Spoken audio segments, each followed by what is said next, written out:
Hey guys, it's me, Saren, back with another video. So I'm filming this video in New Mexico. Those of you that watched the New Mexico Bees Big will probably recognize it. I just wanted to do a quick video, a little bit on Erasure and some of the things that we've been talking about.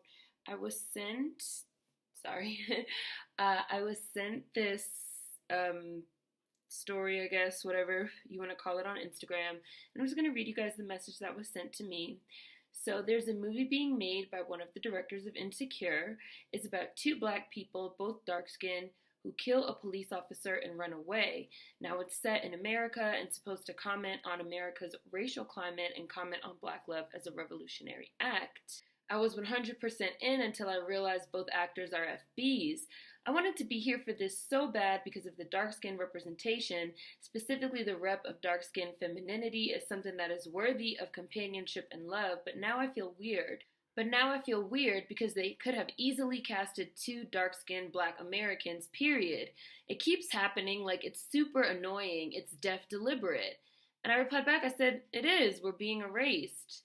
Somebody else read my article that I posted on Riot, and in that article I mentioned how the lead on the show All American, which this is truly fucking ironic, how the lead on the show All American is British. He's a black Brit. And somebody had hit me up like, I had no idea that the lead of All American was British. I had no idea that LMA was British. I had no idea that, the lead of Snowfall was a foreigner, and people, and just like this message said, it keeps happening, like it's super annoying and it's definitely deliberate. And this is sorry, I hate that. Can you guys see?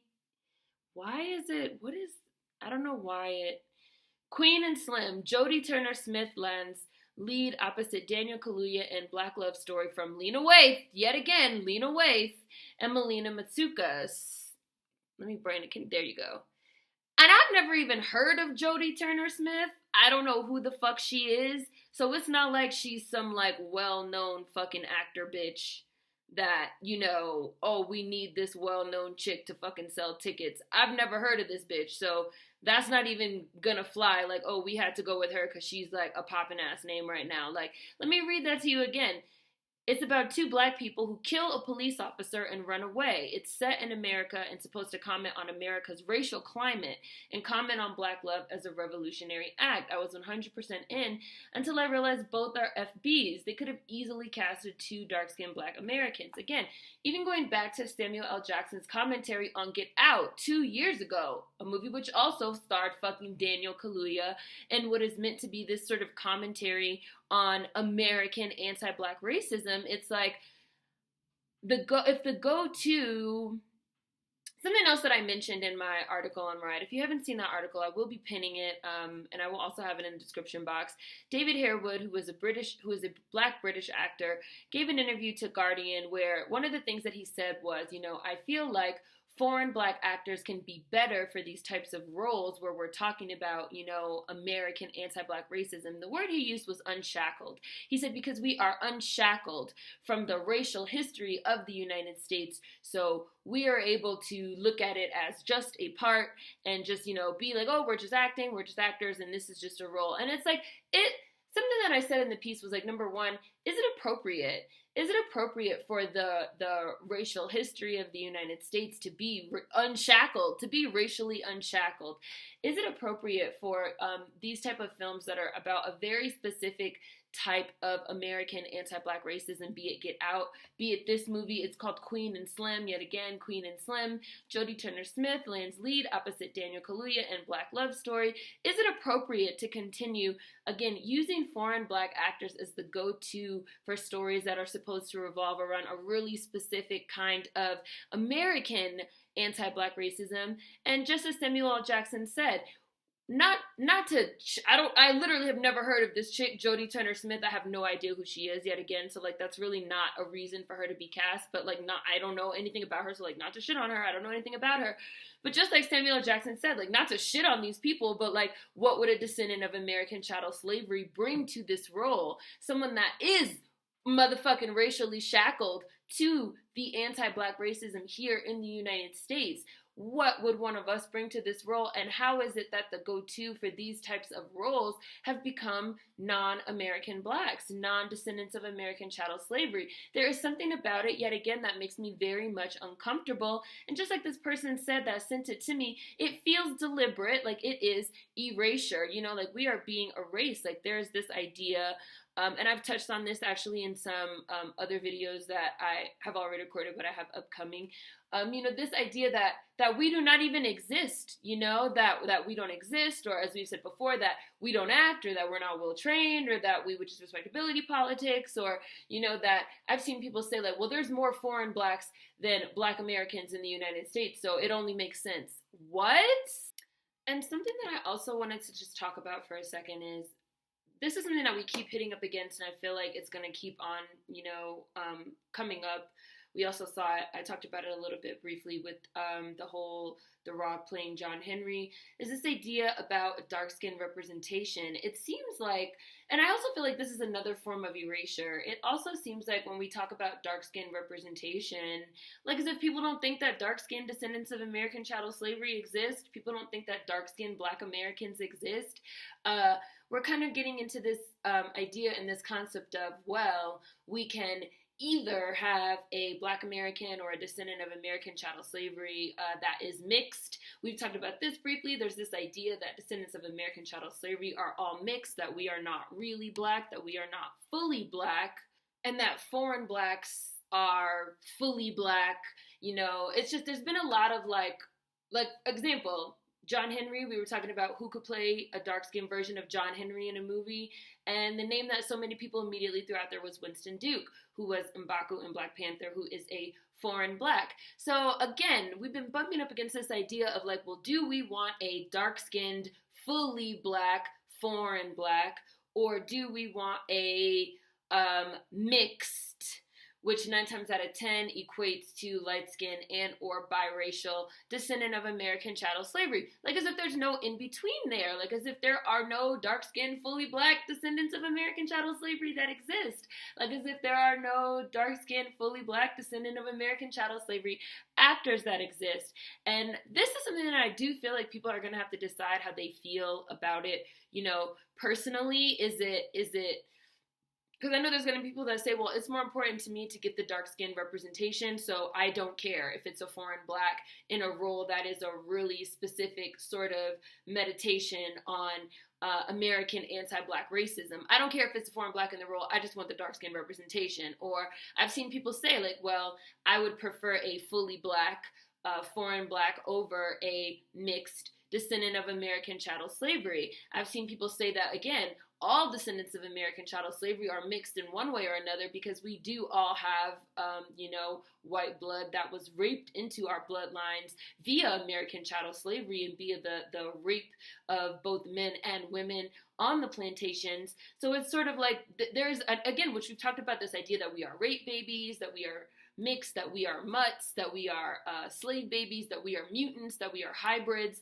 and that if we want to get some type of, you know, dark skin, you know, fully black representation, we have to use FBs, and that we cannot use Black Americans, and that we cannot use DACS, and that's also sort of compounded by this idea that it's better to use foreign blacks to tell these type of stories because they are racially unshackled. And it's such a fucking clusterfuck. It's such a fucking clusterfuck at this point. And again, in terms of the dark skin representation, like, dark skin representation is 100% fucking important. Like, it's super important. And I feel like this type of thing is really putting people in, you know, stuck in between a rock and a hard place, because it's like, people want to support for dark skin representation, especially, again, the representation of dark skinned women. But then it's like, who the hell is Jodie Smith? None of us have ever heard of this girl before. How did she get this role? Like, and why is this considered appropriate in a story that is supposed to be about a really specific idea of, you know, Black love is revolution, which I have a video on that, and on this idea of, you know, American Black revolution against American anti-Black racism with 2 foreign Black leads, including one of them that's a nobody that you've never even heard of before. You know, it's like, what is this? What is this? What is happening? What does this mean? Again, we're going to really have to start having these conversations in terms of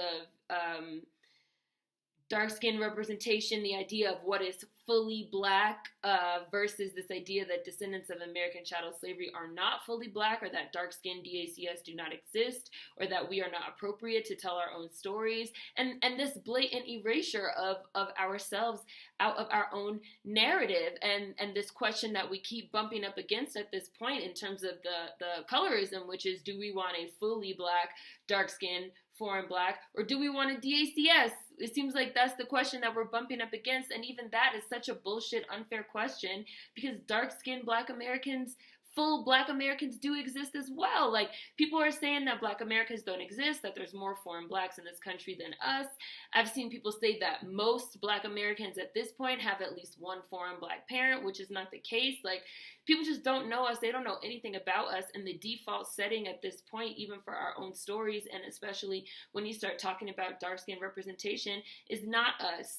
And it is erasure, plain and simple. And it is very much deliberate. And so I just wanted to start putting some of these ideas out there. Obviously, there will be links in the description box. Let me know what you guys think in the comments. Food for thought as always. See you guys next time. Peace. I'm back. It's a couple days later. I'm in Arkansas. I'm no longer in New Mexico. Dog is barking outside. I just wanted to read you guys this other stuff really, really quick that I was sent on Instagram that I thought would be relevant for this video before I post it. Somebody said regarding the erasure aspect, last thing, why does Hollywood act as if dark-skinned Afro-Americans don't exist? You don't have to go to Haiti, Jamaica, or Africa to find one. And same for light skins, they love finding Afro-Latinos or biracials to play light-skinned blacks. LOL, we out here though. They act like dark BAs do not exist. This is erasure. So do you feel like actors in general should only accept roles that are related to them, or do you just feel like the numbers are disproportionate and are symbolic of the bigger issue? Because non-Americans playing Americans is pervasive across genre and race. So do you feel like that in general is problematic, or is it just that DACS are being passed up too much? And I replied, I said, honestly, I don't care about anything that doesn't involve black people. If Daniel Day-Lewis wants to play Abraham Lincoln, that's cracker business.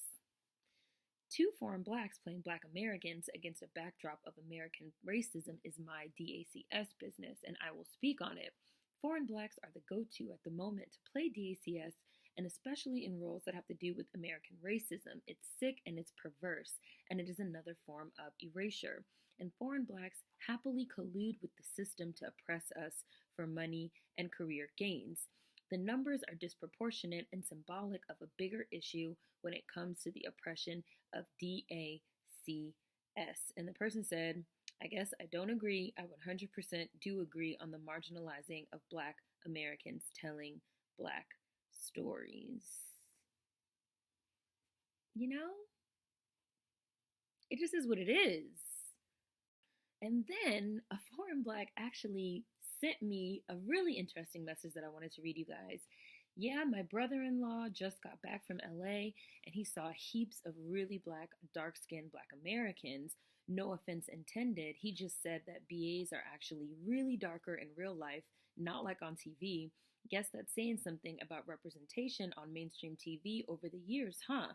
And that now darker-skinned black people are having more of a presence, but they're just not BAs. It's so effed up.